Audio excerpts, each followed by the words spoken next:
All right, it's noon, so let's get started. Hello, and welcome to the Oregon State Capitol Foundation Speaker Series. I'm Joan Plank, chair of the foundation. This is about the sixth or It's the ninth speaker series that we've had, and I really appreciate Visitor Services here in the Capitol doing all the organizing to put these together for us. Today happens to be the 50th anniversary of the Beach Bill. It was signed into law on July 6, 1967, and today we want to welcome Charles Johnson, a Portland writer, fundraiser, and activist, and he's going to be talking about his book about Governor Straub, Standing on the Water's Edge. I've read it. It's a very fun book to read, and I learned a lot about Governor Straub. The book is for sale in the Capitol gift shop, and after Mr. Johnson is done today, he'll be signing copies of his book outside the gift shop, and we have refreshments, coffee, cookies, and that sort of thing for you, too. So, Mr. Johnson.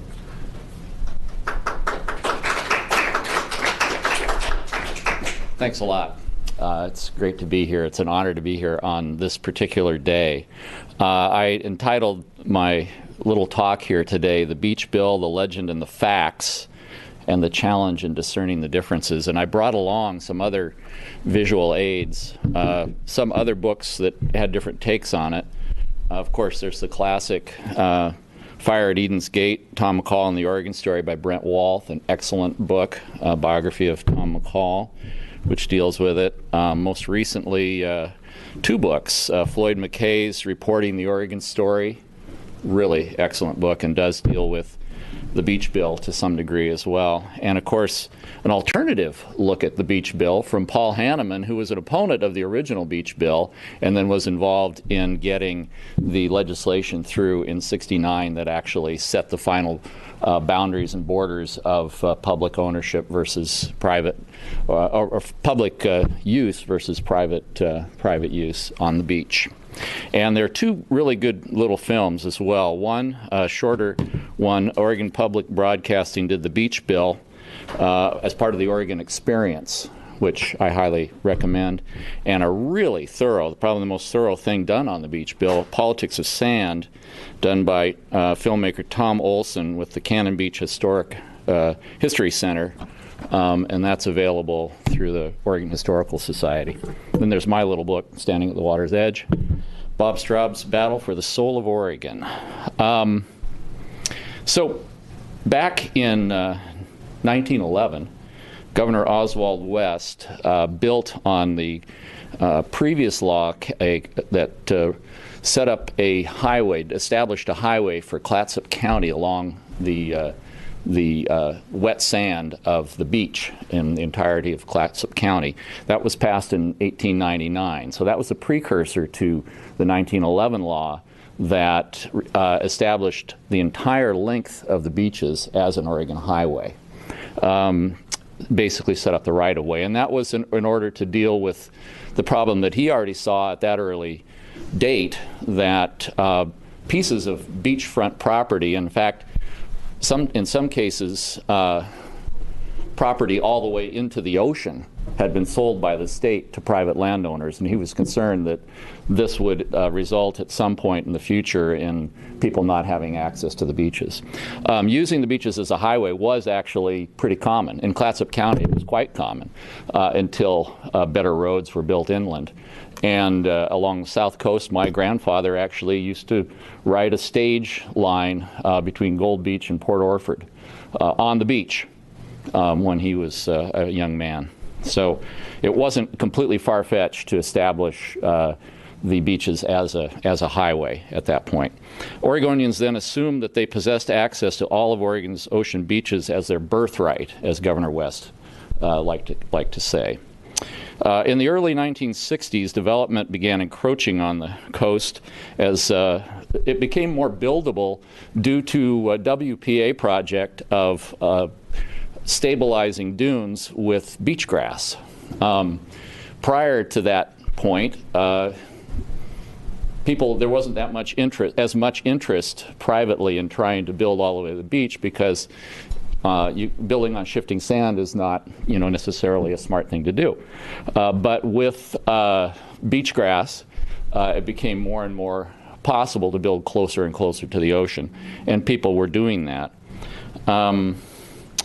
And the first, I would say that the first skirmish, however, on the beach bill came during the gubernatorial campaign between Straub and McCall.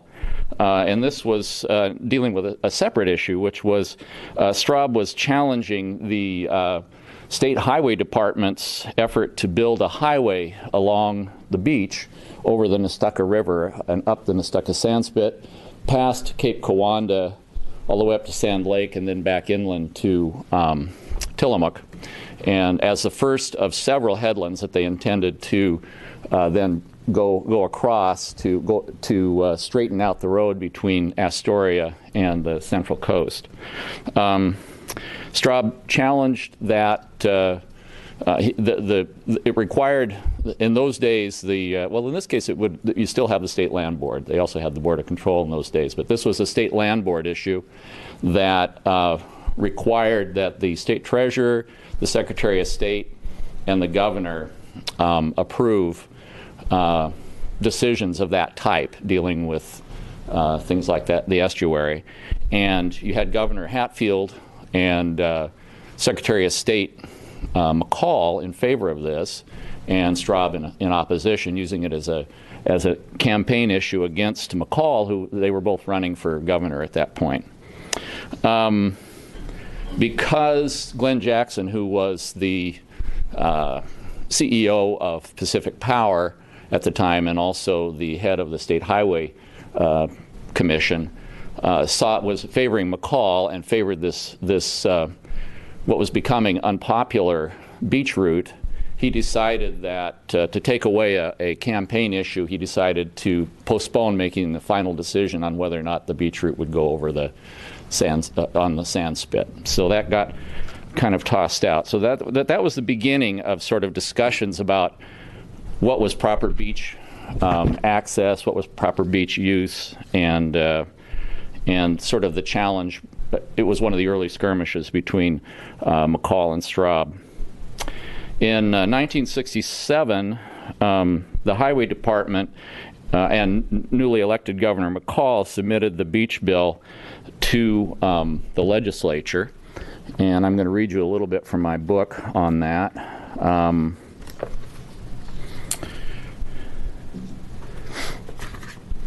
There had already been a couple of incidents that were alerting state officials that private landowners were beginning to assert their property rights in the area that was considered a state highway, and that Oregonians considered to be their accessible areas of the beach. The Surf Sand Hotel famously had set up some driftwood logs out on their property, in the dry sand of their property, and put out keep out signs, basically saying that this was private property. This dry sand area that people had been accessing for decades was actually their private property. So I take this up with Dave Talbot, who was the park superintendent at the time. And he says, Talbot learned about this problem at the beginning of his tenure. He writes, shortly after I took over as superintendent in 1964, I received a letter from John Yeon, a renowned architect and preservationist, congratulating me. Almost as an aside, he said, oh, and by the way, be sure and look into the myth of public beaches. Talbot investigated and discovered that about 30 miles of beachland had been sold section by section by 1913, when Governor Oswald West convinced the legislature to put the wet sands off limits as a state highway. There was already development down the beach in Lincoln City and a few other places. HB 1600 and 1601, which were the beach legislation, cleverly drafted along the lines of a recent Texas law that recognized in statute that the public use of private beach land gave the public permanent rights for continued use of those lands, were introduced at the Highway Commission's request with incoming Governor McCall's vocal support. The bill recognized public access to the state's dry, sandy beaches up to the vegetation line to be administered by the State Highway Commission. It was referred to the House Highway Committee, where it sat for a couple of months, mostly out of the public eye.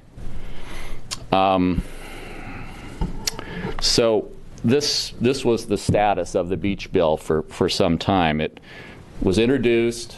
Glenn Jackson was in favor of it, very powerful head of the Highway Commission. Governor McCall was in favor of it, but coastal interests were not. They wanted to maintain private property rights.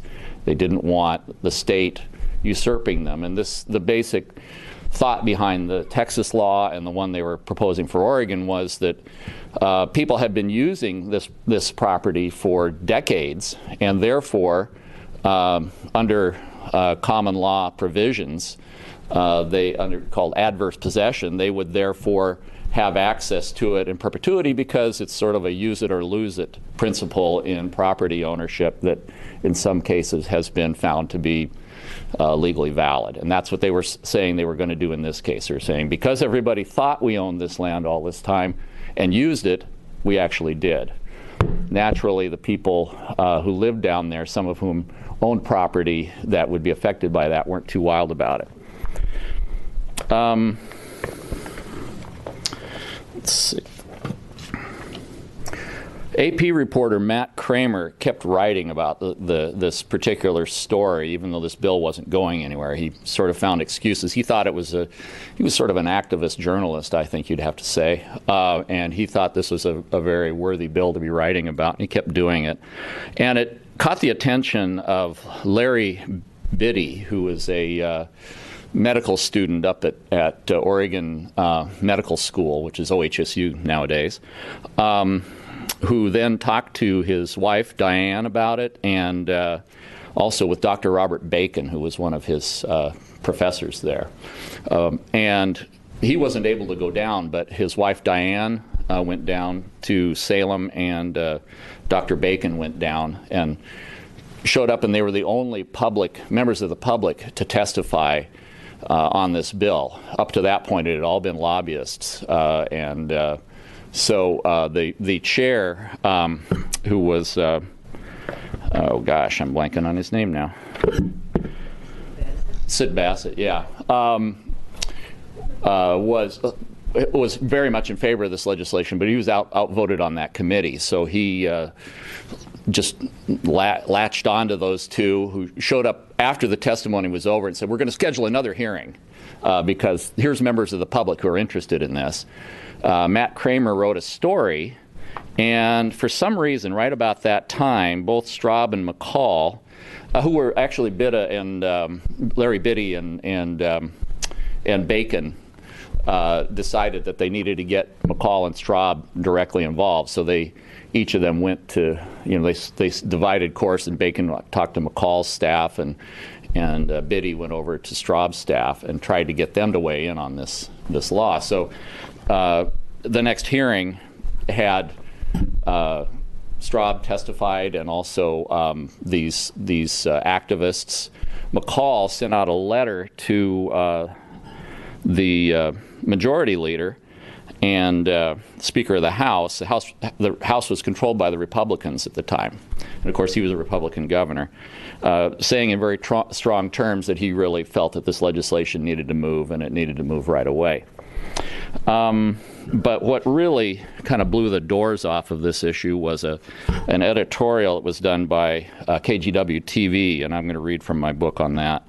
As if this letter from their fellow Republican governor did not bring enough public focus on the House Republicans' handling of the beach bill, a rare incendiary television editorial from Portland's NBC affiliate, KGW TV, 2 days before the next hearing, landed like a Molotov cocktail in the middle of the House Republican caucus.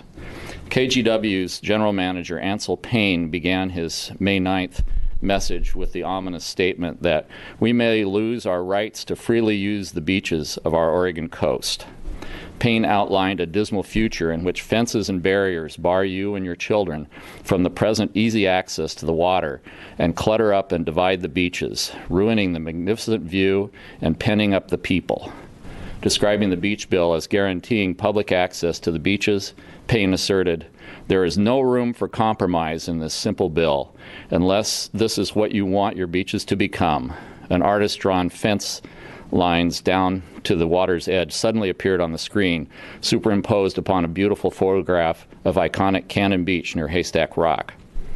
Payne capped his powerful statement with a call to action. Do you want to save the beaches? You have but a few hours in which to act. The Highway Committee will meet in Salem Thursday afternoon. Attend that meeting, or at least let your legislators know by letter, telephone, or telegram that you're angry about this and want House Bill 1601 passed with no compromise, no flim-flam, and no tricks. So there was a huge response to that.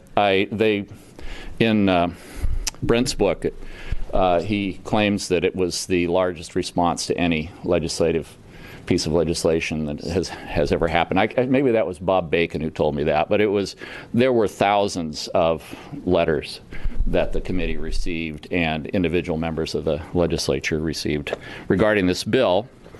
So negotiations ensued. They knew they had to pass something. And so, with pressure from the public, the state and the state's political leaders, state legislators knew they had to pass a bill, Jim Redden said. The devil was in the details. The Highway Commission's original language called for public access up to the vegetation line.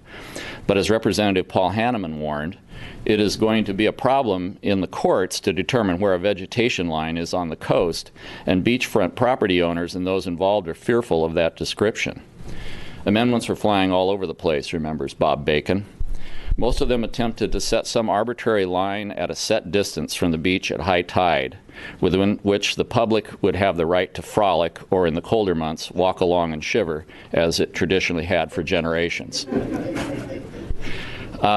Majority Leader Robert Smith proposed a boundary line of 7 feet above sea level.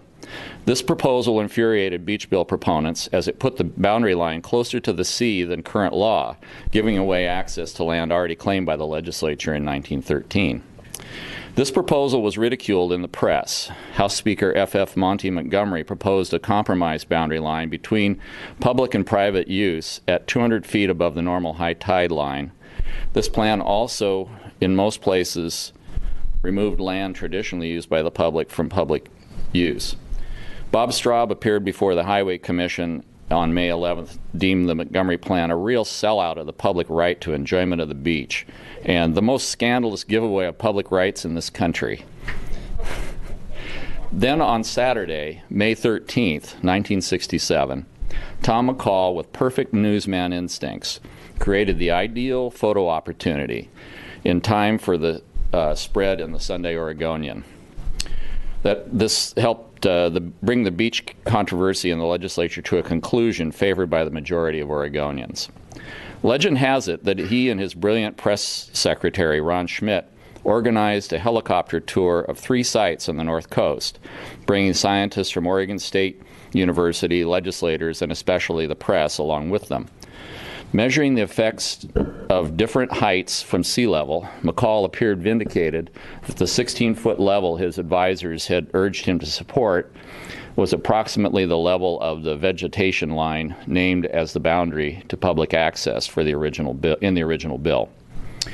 In Cannon Beach, one of the helicopter stops, McCall made sure to be photographed glaring defiantly across the log barricade erected by William Hay to protect his private beach in front of the Surf Sand Motel.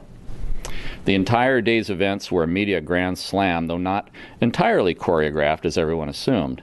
In fact, filmmaker Tom Olson recently discovered in interviewing a helicopter pilot who flew McCall that day that the pilot's participation was unplanned. They were on the beach when McCall arrived, invited him for a ride to the next stop on the tour, and the governor, the consummate ad-libber, hopped aboard. So that particular stunt is one of the most famous ones in McCall's history, and it's commemorated on in the painting of him that you can see here in the Capitol, where he's a very odd-looking Hank Pender painting where he's got one foot in the water and one on the dry land, and there's a little line going, and there's a helicopter. And so all the elements of that story are in that painting. After McCall's masterstroke press coup and legislative resolutions resulting in signing of the beach bill, 50 years ago today. For many, the history of the beach bill ends. But there was still some details and drama going forward. First, the Nestucca sandspit issue suddenly popped up again because the legislative session was over. Glenn Jackson said, okay, the public owns the beaches and as a highway. Why don't we put one there? You know, McCall wasn't going to have to run again for another 4 years. So they decided to go ahead and push through their highway plan. Straub, Janet McLennan, who worked for, she didn't actually work for him then, but as a volunteer worked with Straub, came up with the notion that there's a big section of land on the sandspit there that had been turned over to the state by the Bureau of Land Management. And, you know, President Johnson's Interior Secretary was Stuart Udall, who was a noted conservationist. And they appealed directly. Straub flew back to Washington, talked to Stuart Udall, convinced him to write a letter to McCall saying, if you build a highway there, we're going to, if you can persist in proposing this highway, we're going to take back that land because you're not using it for parkland, you're putting a highway on it. And that effectively squelched the bill, everyone thought. Unbeknownst to even McCall, Glenn Jackson and the highway engineers started scheming to maybe move the bridge further down the bay and cut across over to the sandspit, a much longer bridge, but in order to avoid the Interior Department land, get back on the sandspit and get back on the road that they wanted to take. And that particular plan was exposed. It's one of the few times that Bob Straub completely caught Tom McCall off guard, because they both found out about it. They were in a hotel for fundraisers in Portland. I think it might have been the Benson, I'm not sure. But in any case, they were both there, the media was there, and Straub confronted McCall in front of cameras about this. It was the first time McCall had even heard about it. So McCall agreed at that point to have a hearing, a public hearing about it.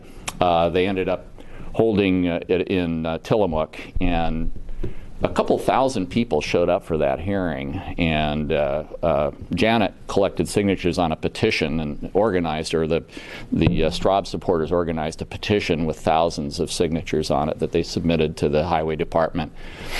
And they again took it under advisement, but a few months later there was a storm surge that poked a hole in the middle of the sandspit. Right where the highway would have gone, and at that point they didn't formally end plans for that highway, but effectively that killed the plans for that highway. In the meantime, also Straub again was not completely satisfied with the result of the beach bill. He felt that possibly we could still lose in court. It wasn't a sure thing that the courts would rule that the public had access to these beaches. People did have title, and they were still paying taxes. I mean, there's a certain fairness issue involved here, which Paul Hanneman goes into in great depth in his book, of these people owning property, paying taxes on it, and not being able to control their own land. So Straub felt that the right thing to do would be to buy all of this disputed land and additional access land so that additional parks could be built along the coast, and he proposed a penny a gallon gas tax, which, according to the early polls, as they were gathering signatures in 1968, looked really good, about 2-to-1 in favor of it. People wanted to be sure that they got access to the beach, and a penny a gallon didn't sound like a lot of money even back in those days. So unfortunately for us and our legacy on this particular issue, a man by the name of Ken Rinke, who had been a Democratic Party,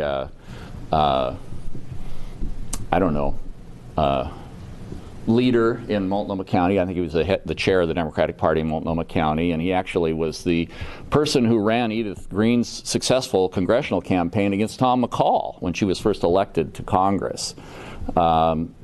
Decided that this was a really fat and juicy issue that he could go to the oil companies with and say, how'd you like to just defeat this? I have, you know, a few tricks up my sleeve, and I've been waiting for a ballot measure number 6 for a while, and he just ran these little ads, beware of tricks in number 6, with a little rabbit popping out of a hat, and talked about taxes and how bad it was, and then took advantage of the division among the McCall and Straub people over the issue of whether or not it was really necessary to buy these lands. McCall was not endorsing the ballot measure initially because he was saying we don't have to. We already have the legal right to use these lands. We don't need to buy them. And some of the activists, Larry Biddy actually was quoted in the newspapers as agreeing with McCall. So between all the oil money, concern about taxes, and divisions, this bill went down. McCall ended up endorsing it, but too late, just less than a week before people voted on it. And it went down in flames. And Dave Talbot, the state parks director, wistfully recalls, oh, what a missed opportunity. For very little money, we could have settled the issue forever, and we still to this day have large stretches of southern Oregon beaches that are inaccessible because there are no parks or access point to get to them. So there was still the matter of settling the actual boundary, and that was for the 1969 legislature to work on. The Highway Department had been taking a lot of surveys and photographs and actually figuring out where what they thought were reasonable boundary lines, and they got into the very detailed decisions as to where the actual boundaries were between private and public land. They also dealt with the issue of taxation on people for land they couldn't use. They got rid of that, so that was made illegal. And that was the final bill that passed, and Paul Hanneman argues that was the actual beach bill. That was the real beach bill. The other one was just PR, but the real beach bill was that, and he supported that. Let's see, and he was a legislator from Tillamook. Actually, he was involved in opposing the highway down there too, because it would have gone right through where the dories go into the ocean, right next to Cape Kiwanda, and the dorymen were all against it. And then finally, of course, there was fighting the court battles with the Hay family and others who owned the Surf Sand Hotel and other people who had property down there, with the final victory in state and eventually federal courts, with Oregonian Ted Goodwin writing the opinion for the Ninth U.S. Circuit Court on adverse possession principle. Again, this idea that use it or lose it. If the public has access to land for an extended period of time, then the private ownership rights are no longer valid. And with that concludes my little talk. If people have questions, I'd love to answer them. It's okay to applaud if you want.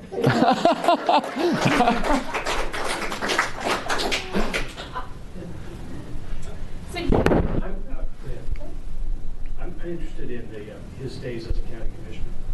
You're interested in Bob Straub's days as a county commissioner? And in your book, you describe he organized the effort to create what's now the modern Association of Oregon Counties, insisted on having staff in Salem and have an organization. Where did you get the information about that? You know, it's been a while since I wrote that, but I think I read that that's when they brought they hired Ken Tolinar and brought him to Salem, and he was in the leadership of the Association of Oregon Counties. First executive director. Yeah, and but I mean, Straub was on the board of the AOC at that time when they made that decision to do that. But did you talk to Ken? I didn't. I should have. But I remember Ken as a boy because our family knew him, and I remember swimming in their pool when they were here in Salem as a little kid. But yeah, when Straub was county commissioner, it would have been 54 to 58. It's interesting that he ended up, his proudest achievement was building roads. You know, here he was years later fighting a highway on the beach, but including that, the road to the coast in Lane County, they blasted right through the middle of that rock. If you drive to Florence in Lane County, they did that. That was one of his achievements, was straightening out the road to the coast and establishing a number of parks in the county as well. So, do you have any other any thoughts? I'm the current executive director. And we don't have any records that go back before that time. And that's what I'm kind of curious about, where you got your information. I pieced together, you're asking me where I got my information about the Association of Oregon Counties, and I have to say that on very small threads, I built my my paragraph in which I described that. I assumed a connectivity between the fact that Straub was on the leadership of Association of Oregon Counties and that they hired Ken Tolinar and brought him and established an office in Salem at the same time. I don't have any records of him of that decision anywhere, but it happened while he was in the leadership. So, go ahead. I'm just curious. Apparently, Straub was prone to depression. Can you talk about that? Yeah, I talk about it in the book quite a bit. The question? Yes, I'm sorry. The question is Straub was prone to depression, and he was wanting some more detail about that. He suffered from bipolar disorder, was later diagnosed, but he had gone through depression at different times through his life.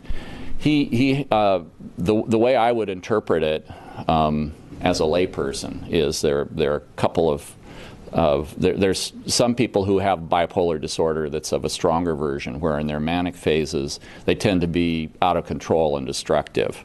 Straub was of a lesser version of bipolar disorder, in which when he was in his manic phases he was actually creative and able to accomplish a lot.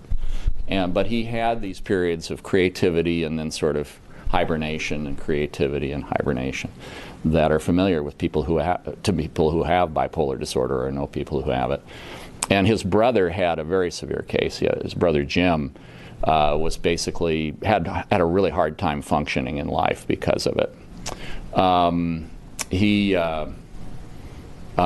later got relief when he lived in England. He moved to England at a certain point and started taking lithium, which in the United States at that time was not a common thing to do with people who had bipolar disorder, and recommended it to Bob.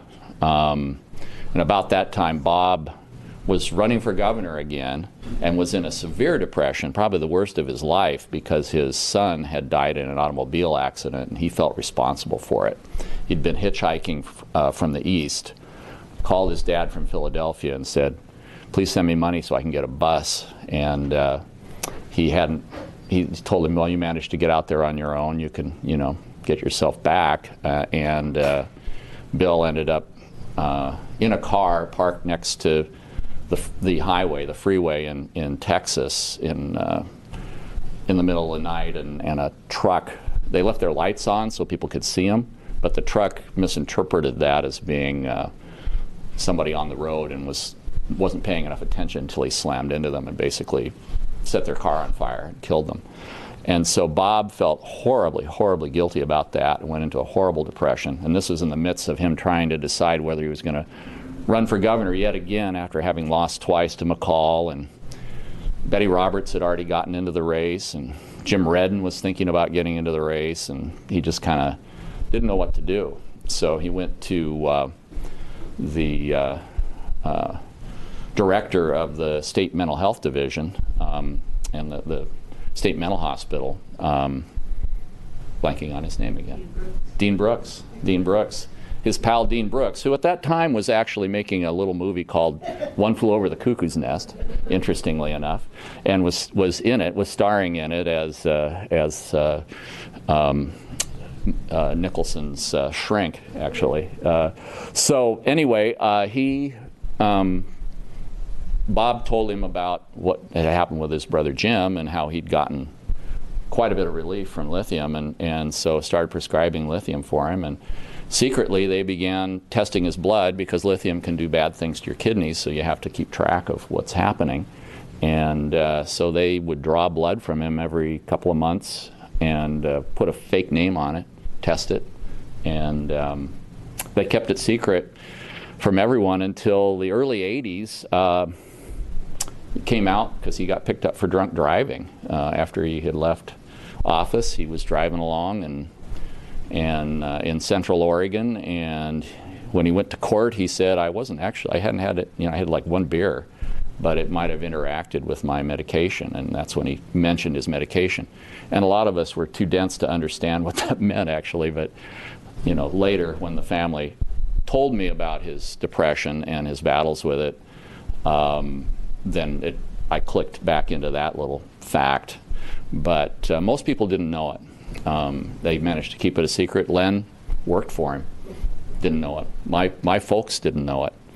My dad had worked for him when he was state treasurer, and my mom and dad knew the Straubs extremely well, and they managed to keep it secret from them. So, but it was very brave of them in letting me write this biography, working with me to write an accurate biography. I know that it affected his term in office. His edges were not as sharp. He was dulled down. People noticed it, but he at that point he kind of needed to do that.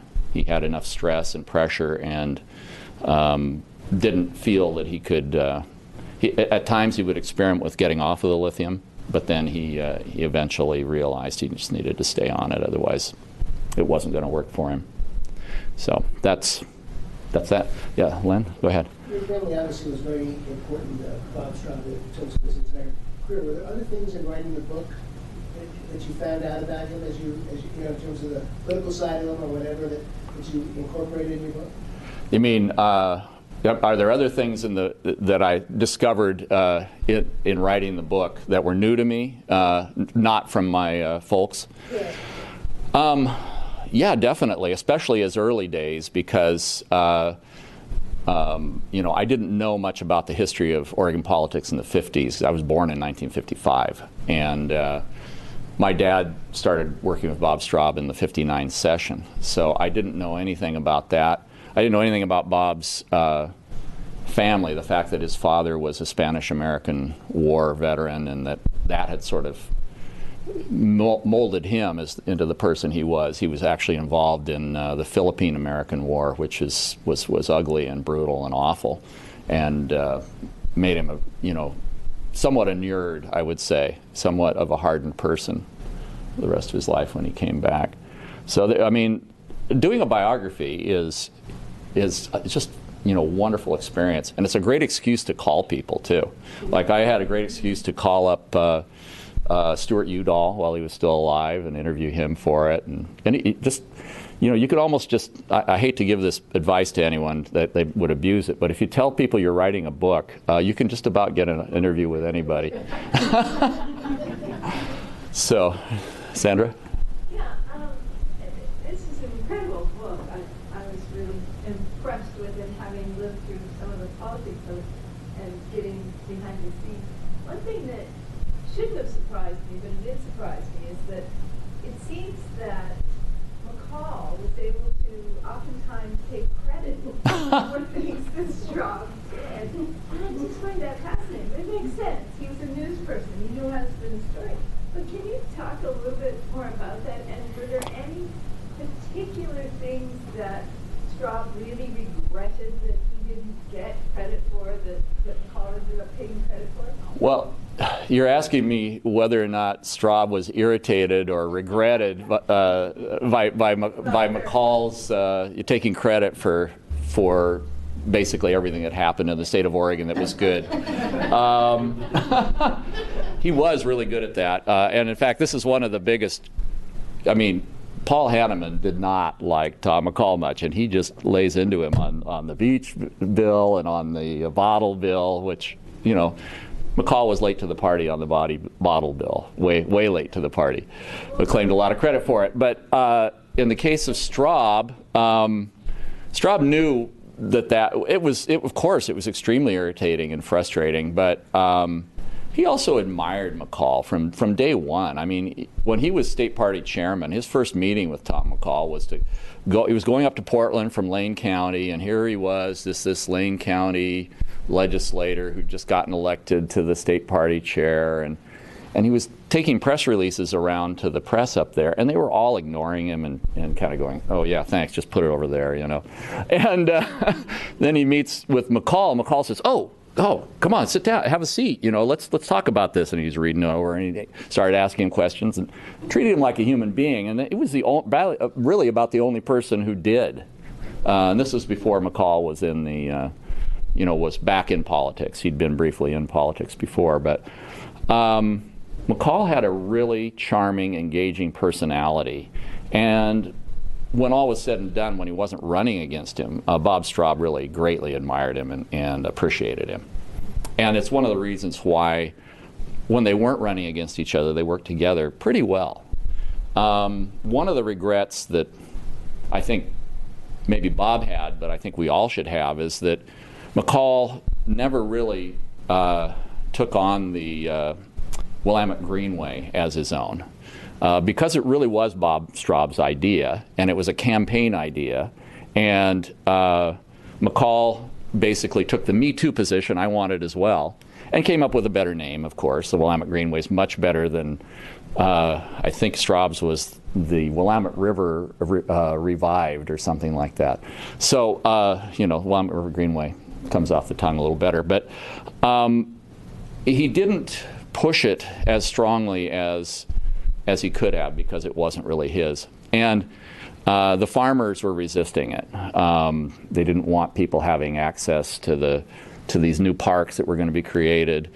Glenn Jackson, paradoxically, was Straub's ally on this, was much more in favor of using eminent domain, creating a really strong park system along the Willamette River. And when Straub was elected governor, he tried to do that. He and Jackson tried to do that, and just completely got shut down by L.B. Day and Norma Paulus. And they didn't have that liberal Republican Democrat alliance that they'd had under McCall anymore. The Republicans felt free to go ahead and attack Straub and not do this thing on the Greenway that even Glenn Jackson wanted to do, because the farmers were pretty furiously opposed to it. And Liz Van Leeuwen actually started her political career fighting that, later became a state legislator. So. Just out of curiosity, clarification, you mentioned that people paying taxes for land that they had title to. Does that exist today? Is that still going on? No. That was part of the... I'm sorry, are people still paying taxes on land they own that the state claimed for public use? And the answer is no. The 1969 legislation took care of that. It set the final boundaries, and it made it clear that people who no longer could control the use of their land should not have to pay taxes on it anymore. So. Lacey, did you have a question? I was just wondering if you felt like any legislation since the beach bill has made the public get as involved. I'm not from Oregon, I really don't know a lot of history, but I just have seen a lot of documentary where it shows so many people on the beaches holding signs, and it was children through adults. And has there been anything since then that maybe hasn't even passed? But I think the question was, has there been anything since the beach bill that got as many people involved in the legislature or protesting or being involved in the issue? There aren't many things that would really come close. It probably was the largest outpouring of response to any piece of legislation, but you can think of I mean, there are plenty of hot button issues that get a lot of people in here. The issue of abortion rights has gotten people here to the Capitol a lot. Gun control bills of any sort always bring a ton of people here and get a lot of comment. When I was first working in the legislature in '79, we were working on a moratorium on nuclear power construction in the state, and we got about 3,000 people out on the lawn over there in opposition to nuclear energy, because we had the good fortune, people in Pennsylvania had the bad fortune of having the 3 Mile Island accident right before our rally was scheduled. So that was pretty big. That was the biggest thing I've ever been involved in. There were Vietnam protests that huge ones in Salem as well, but those were not focused on the legislature per se. Another public issue, just for your information, very important for people in Portland, was that Bob took a very principled stand on the Mountain Freeway. During the time when he was running for governor, took a stand on it, and throughout his entire career as governor, was the one who basically cashed in the Mountain Freeway and what we now enjoy as a kind of a mass transit system in Portland was due in no small amount to his connection with, again, Neil Goldschmidt. The two of them together formed a very important access to be able to get rid of the urban freeway and save a bunch of neighborhoods. And that generated a tremendous amount of public outpouring. It focused itself on Portland by and large, but it also spilled over here because in the capital, because there's a tremendous amount of cashing in of the freeway money into other transit programs. So another area.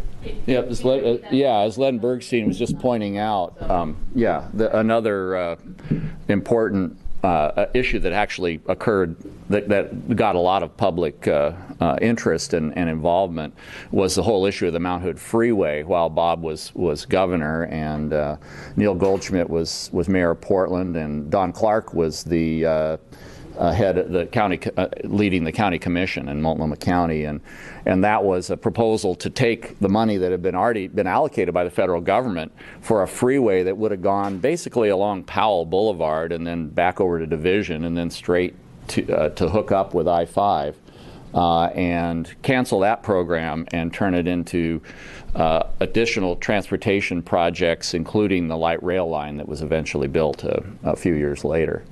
A lot of people got involved in that, and that was, you were asking me earlier, Len, about things that I learned about. I didn't know as much about Bob's governorship as I needed to write the book. That was one thing that I really needed to talk to you and to a number of people about to understand all the different, because a governor does a lot of things, and many of them are not that visible. And the details of some of even the visible things are not that necessarily well known. So I struggled with those chapters, I think, almost as much as any of them because of the complexity of talking about a governor running a state in the midst of all the politics and all the issues and everything else.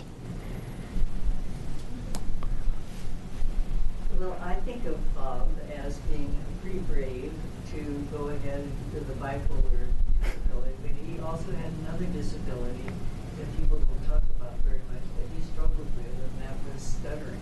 Right. My mom, Sarah Johnson, just pointed out that Bob had another problem, which was he, from early teens, had trouble with stuttering from time to time, and sometimes it was extremely pronounced. He could barely even give a talk without stuttering all over the place. And it came and went. I think it was sort of related to his mental state to some degree as well. I remember Floyd McKay covered Bob when he was county commissioner. That was one of his first jobs out of college. He was down in with the Springfield News, and he remembers going back to talk to his wife Dixie after covering the county commission for the first time, and he said, "You know, that Bob Straub seems like a really good guy, but he's not going to go anywhere in politics. He can't speak without stuttering. The guy's just terrible speaker, you know." And the weird irony about it was that he went through a period The stuttering started when he had a horrible eye infection in his early teens and had to miss a lot of school. It was back before people were using good antibiotics, and so sometimes it would take forever for something like that to heal. And it did, in his case it did. So he was being homeschooled essentially by his mother and kind of withdrew. And when he went back to school, he was very shy. And his freshman year in high school, a teacher there discovered how smart he was and said, you know, you need to get over this speech problem. You should join the speech team. And so she encouraged him to do that, and he, just through discipline and gaining self-confidence, actually became a really good debater. And eventually ran for student body president at the high school and won. He was a student body president, and then he was eventually admitted at Dartmouth, you know, based on his academic record. And when he spent a year working, his father, again, this very disciplined man, wanted the boys, at least, to earn their way through college. So he actually had to take a year off and work in the logging camp in order to earn money to get started at Dartmouth. And he had jobs the entire time he was at Dartmouth. But anyway, when he got there, he joined the debate team. And he became the captain of the debate team at one point, and they won a national competition while he was on their debate team. So the paradoxes of Bob Straub, I mean, I just, sometimes you read these things, and the records are excellent in Dartmouth. They have a, you know, fabulous library, as you might imagine. And they were able to just isolate all this information about Bob there, and it's very surprising. Pat didn't see that depressive side of Bob until the war. You know, they were married right before the war, and they then he shipped over, and again he had an eye infection when he was in France. Eventually, he wasn't part of the initial part of D-Day because he had a bad eye. He couldn't really aim a gun properly, so he initially was not selected, but then 6 months later they were selecting everyone. He became part of the Quartermaster Corps and became an officer in the Quartermaster Corps. And his troop was in Dijon, France, and he again developed an eye infection and was hospitalized. And by the time he came back, he was quite in a depressive state, and it was the first time that Pat had seen that. But you know, eventually they healed the eye. They went back to California, worked in the logging camp. He started getting his strength back and his vigor, and then he went back and got his master's at Dartmouth. But again, you know, a really fascinating person who struggled a lot personally, suffered a lot personally. I think that added to his empathy as a leader. It was something that made him feel for other people. You know, that he could, you know, he had suffered enough in his life that he could feel the suffering of others very much. One of the reasons why he liked FDR, his family was staunch Republicans, and he was like the Democrat from an early age. So, is that it? Okay. Thank you, Mr. Johnson. All right, thank you.